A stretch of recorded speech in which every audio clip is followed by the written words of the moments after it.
چهارشنبې د میلې اوسېدونکي چې تقریبا په 2 کیلومترۍ کې د چاپې د ځایه څخه زما ساحه لرې ده.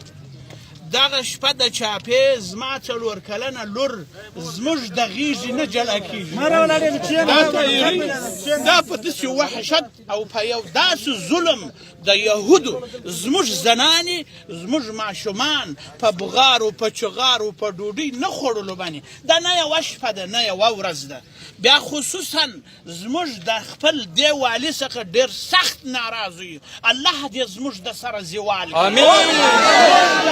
قومندان د امنیې سخت ناراضه یو. الله دې زیوال موږ د ملت امنیې د دغه رئیس د خوا د ناراضه یو. خدای دې زیوال زموږ ماشومان زنانې پر موږ ژړي د دوی د خدای پر وژړي.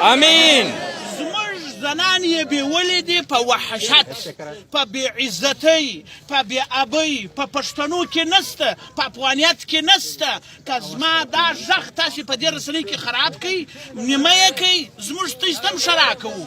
زما وینا دې واوري دا چاپه چې کوم دا زموږ دا د رسنۍ غږ چې ته دلته ثبتوې دا مکمل ابلاغول غواړم خپل ټول ملت ته د افغانستان دا وایم چې راوپاڅېږه ای قومه ای ولسه زموږ ښځې و زنانې بې عزته و بې آبه دي.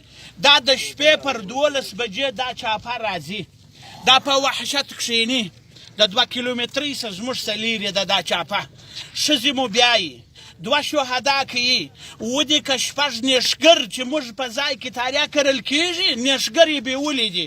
د نیشګر دعوه مو نه ده کړې د شهید مدعا مو نه ده کړې چې تا شهیدان کړي دي. زموږ په دې خپل ملت کې زموږ په افغانیت کې زموږ په عنعناتو کې زموږ په پښتنو کې د ښځې بېولل نارواجه ناروا کار دی. په هېڅ عنعناتو کې دا نه دی قبول. نو زموږ سره داسې وحشي عمل شوی دی محترمه معززه که زما